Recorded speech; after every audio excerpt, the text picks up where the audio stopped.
I have until August to completely reinvent myself, my life, routines, habits, and home. This year, I'm completely starting over after a toxic work environment, distrust, shrunken confidence, and pretty severe burnout.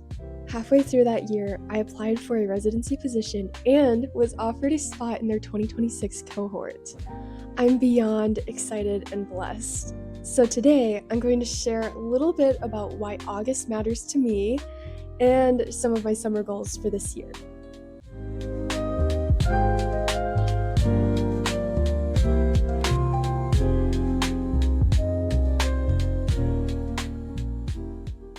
I went in thinking that I was going to get an amazing ministry experience, and what I got instead was actually a lot of criticism, and I was kind of torn down piece by piece. My personality was completely ripped apart. It was a really difficult situation. I was being gaslit by church leaders. I was working at a church, and it just felt like I couldn't be myself around them and that I was just completely misunderstood. They had me thinking that I was overly sensitive and that I just needed to be stronger. Another thing that was really difficult was that they made me feel like I was just never giving enough. The reason that I felt like I lost myself was because I think I changed so fast that I didn't even recognize myself. I was confused on my calling, and my life purpose just seemed kind of muddy. Like, I just wasn't 100% sure what I was being called to do. My previous hobbies and interests kind of took a back seat, and over this last year, I actually developed a whole bunch of new hobbies and interests that kind of helped me get through that time, even though it was extremely difficult. My wounds were so deep, it was actually kind of hard to put to words for a long time. I think I'm getting better, but it's still really hard for me to express exactly how I feel about that whole situation and how I feel about the way that I've changed and grown through that time. Often, when I think about the last year and the people who have hurt me, um, I often still tear up and cry, and sometimes because it's hard to put to words, I don't even know what I'm crying about. I think that a lot of it can come from the loneliness and the isolation that I was feeling at the time. And even now, it still affects me. I'm afraid to build new relationships, and that's caused me to keep people at arm's length, and I question what they want from me. So it's harder for me to trust people. I'm desperate to make new friends and build relationships and kind of find like my group. But the thought of putting myself out there and beginning to be vulnerable again with somebody and try to trust them, it still makes me very anxious. And even though I still go to the event and I still do the things and I meet the people, it's really hard for me. It's kind of more of an internal battle that I have to fight. I can actually hear it in my tone. It kind of changes into this like, I'm friendly and I'm nice, but I'm still gonna kind of keep you at arm's length, and I don't know if I can quite trust you yet. Especially when there's kind of a power dynamic in the relationship, it's hard for me to want to trust them fully because in my previous job with leaders that I thought I could trust, they were trying to define who I was, even though they didn't know me. And I just get scared that maybe it's gonna happen again. The hard part for me is that I struggle with a people-pleasing mentality. And so when people were defining me and trying to speak things over me and I was questioning who I was, I actually began to adapt my personality and things that I would say. I would adapt that to be what they wanted, what they were telling me that they said they hired me for. And it was really hard because that's not who I am. And so to be that dynamic personality that's supposed to just sweep everybody off their feet and just grab the hearts of the people there, it was really hard for me. I have a more gentle personality. And so I would get up there and I would lead worship in my style, and that's just not what they wanted. So I adapted and I tried to become the person that they wanted me to be. And in that, I wasn't following who I wanted to be. I wasn't living out who I feel like I'm called to be, who the Lord is calling me to be. And that just was such a heavy weight on me. And I would cry a lot, and I would consider, like, what do I want? And what do they want? And how can we meet in the middle? And my husband was always telling me that's not okay. Like, you need to be yourself and you need to stand up for yourself when other people are trying to define you. And that was just really hard for me to do. Have you ever felt completely and totally burned out? Because that was me. I experienced the most severe burnout of my entire life. I was so stressed and anxious all the time. There were people telling me who I was and who I wasn't, and that I would just be okay. I realized I shouldn't have to tolerate that kind of behavior. And because I did try to tolerate that, I lost confidence in what I had to offer, because no one seemed to value what I could bring to the table as Andrea. Not only was I personally criticized, but my style was criticized, and as an artist, that kind of hurts. Music was no longer my hobby, it was my job, and it just kind of sucked all of the joy out of music for me. My days felt like they would just drag by, and I would manage to get in a little workout because I'm a little disciplined. And that was pretty much all I would do all day until my husband would message me that he was coming home in the afternoon. And at that point, I would just quick throw myself together, I would quick tidy up the house. It was to appear like I was much better than what I actually was, which is just dishonest. And I was lying to my husband about how I was doing, and I was also lying to myself. It's not that I would never share, but after a while of talking about the same things over and over again, I started to feel like I was kind of a burden, and I didn't want to be that person that was super negative when my husband would come home from work. Like, I love to laugh, and I love to laugh with him. And so I just would kind of stop sharing after a while, especially if I had talked about it so many times and I was just feeling the same things. At the church that I was working at, I was actually one of the only full-time leaders on staff. And so with that, I felt like this huge responsibility to be a pulled together person and to act like a leader. And I'm not good at leading large groups of people. Plus, I was the face. Like, they wanted me on stage every single weekend. And most weekends, maybe once out of the month I would take a break, but most weekends I was there. And I was performing 3 services every single weekend, which is a lot, especially when you're the one that's leading both instrumentally, which I play the piano, and vocally. But I felt like I had to be a leader all the time. And so I would wake up and I would try to act like a leader, and that affected my mental health in the worst way because I felt like I couldn't feel anymore. Like, I had to shove things aside and I couldn't do it. It's a good thing to cry. It is. It's a good thing to just cry it out and to feel everything and move forward.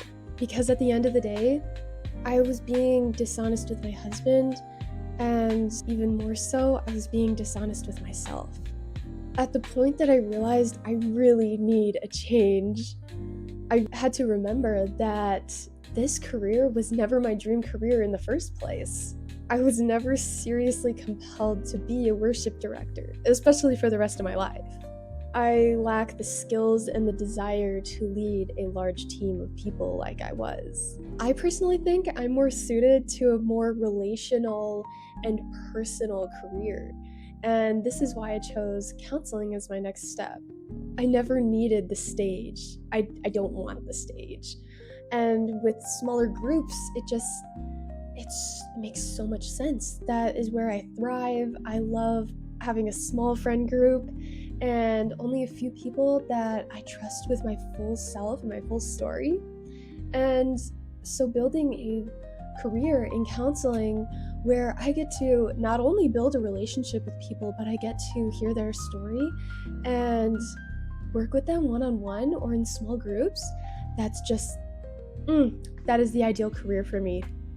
I get to help people find their purpose and their calling, and in that, I get to find mine. So now I have a growing passion of helping others heal and grow. So we moved. I finished my 1 year contract, and a couple of weeks later, we moved from Chicago, Illinois to Omaha, Nebraska. I'm so excited to be in a new city and to learn and explore. And I actually have been really loving Omaha. We've been here for a little over a week, and it's a little more spread out than Chicago. You gotta drive places. It is definitely a driving city. But every store that I could have ever wanted to shop at is here somewhere. And there's more trees, it's more green. I just, and I just love it. Yeah, I'm excited to be in a new city. I'm excited to have a fresh start to life. I wish I felt a little more sad about moving here, especially since we spent a year there, but with the toxic work environment and not feeling like I could fully be myself, now that I'm in a new city, I feel like this is finally my time to breathe and rebuild. So arriving in Omaha was absolutely exhilarating. Now I can move forward and I can heal from those past hurts and lies. Omaha holds a huge opportunity for me to be able to go back to school and get my master's, as well as learning discipleship and one-on-one ministry at a local church here. So August, the big important month that I'm reinventing myself for, is when I start my classes for my master's in counseling so that I can become a licensed therapist. And as I was explaining before, this is a newer dream that developed over a time where I was actually deeply hurt, and now I get to learn more and more about how to help people and how to love people better. I love helping others, and working in an environment where I can actually help them heal and grow to become the best version of themselves seems so fitting. Of course, my husband is getting his degree in counseling as well, so I do know that it is completely and totally up to the client, and they are the only ones who can create change in their own lives. Okay, so why does June reinvention matter since August is the goal? Well, in the month of June, I am hoping that I can really work quickly on healing from that past burnout, dealing with my identity crisis and with my trust issues. And that's actually been such a huge growing experience for me, is to be able to talk about those things and look at it with a little bit of distance. Before, I was living literally on the church property, like their parking lot was my front yard. Every day I would wake up and there it was, right there, staring me in the face. Now we're living in a gorgeous house in their basement apartment with a hostess who's covering our rent, utilities, and Wi-Fi. This is associated with my church residency though. This summer matters because I'm dealing with actually working on healing from my burnout. I have 3 main areas of focus when it comes to healing from that. First is my identity crisis, which I am actively working on, and that has actually been so freeing just to be able to talk about it and work through some of those details of I didn't change as much as I thought I did, but some of my mindsets are still difficult. It's not that I wouldn't have grown to become the person I am today, but that it happened at an accelerated rate. And so I'm just trying to process how the heck that happened and how to work through that. I am not disappointed with the person that I am today, but I do I guess, want to align my story and figure out what happened where, when did I change, how do I relate now? My second one is that I have a little bit of a spiritual crisis in that my relationship with God has changed, the way that I relate with Him, the way that I communicate with Him. And so before, I was doing a lot more Bible studies and that kind of thing. I am working on incorporating my spirituality into my healing, and that means I'm meditating, which is regulating my nervous system. So it's got a physical aspect to it, but the spiritual aspect is that I get to continue to build my relationship with God and grow in that, because that's important to me. My third thing is that I am trying to figure out my trust issues, in that some people I feel like I can trust right away, and other people I meet and I'm like, I don't know yet. And honestly, all of those people, even people that I trust a little bit more, I don't share everything they do not know my full story. I think the past is in the past, and other people don't need to know those things. What they do need to know is who I am now. And so I'm trying to be honest with myself and with other people in sharing who I am, who is Andrea today. And that is just the way that I've been going about relationships. I want to be in a place where I can trust others and discern their character in a wise way, instead of just not trusting anybody or trusting everybody again. I want to be in a place where I can get to know people and have an open mind about who they are, and then make a judgment. Sounds terrible, but make a judgment about who is this person and can I trust them. I need to have healthy boundaries. I'm trying to figure out what are healthy boundaries, what do those look like, because I'm kind of having a hard time because they come up. So something happens and then I realize, oh, actually I don't really like that, so I think I need to set up a boundary around that.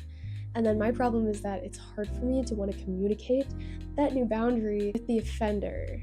And then along the way, with all of this stuff going on and everything starting in August, I just want to slowly begin to rediscover who I am and who I want to be, because that's changing actively. It's changing a lot. And I'm realizing, oh, I thought I was this person and this is how I wanted to identify. And actually, I'm more like this person. And part of my summer goals is to reestablish my routines, because I love to work out. I have other hobbies that I'm interested in. Like my husband and I just bought like a pickleball set that was on sale. So there's things that I'm trying to get into and things that I'm trying to learn. I want to reestablish those. Like, what does my morning routine look like? What does my summer 2026 morning routine look like? And how am I adjusting and relaxing and getting into an evening routine at night?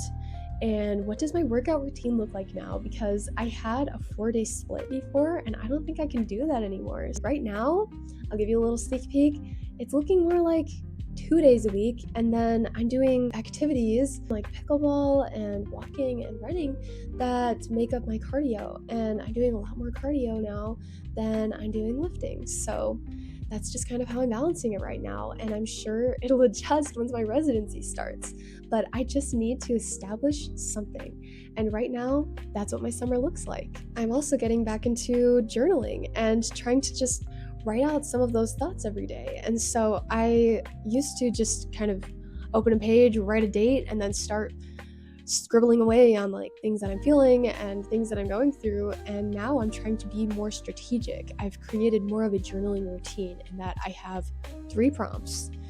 I have gratitude.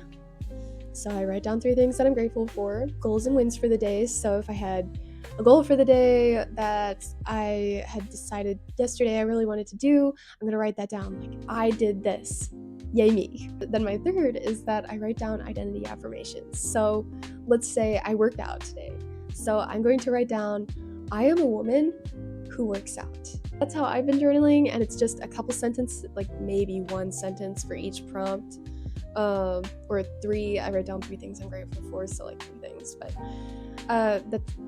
it makes sense. I am over explaining right now. Now, what I expect from this reinvention over the summer is that I don't think it's going to solve all my problems. I don't think I'm going to be fully healed. I hope that I'm more healed, but I don't expect me to be completely a different person and totally healed. It's just, that's not how life works. Things are a process, and I have 6 weeks until my residency starts, so not very much time to totally reinvent my life, but I'm trying. I'm getting those routines set so that I can continue to work on becoming the woman that I want to be. I'm just hoping to lock into those new routines and build connections and continue to have a healthy relationship with my husband and with the Lord. And so that's what I'm working on right now. I do expect to feel more confident. I expect to feel confident in my body and connected with my body. And I expect to feel more confident with my mental health and with my mental healing. And I'm hoping to build more emotional awareness and So I think in 6 weeks, if I'm actively working on those every single day, I think we're gonna see a lot of progress, and I'm super excited about that. So if you're in a similar place of rebuilding and or you just like to follow along, I just ask that you hit subscribe, and I'll see you in the next one. Bye.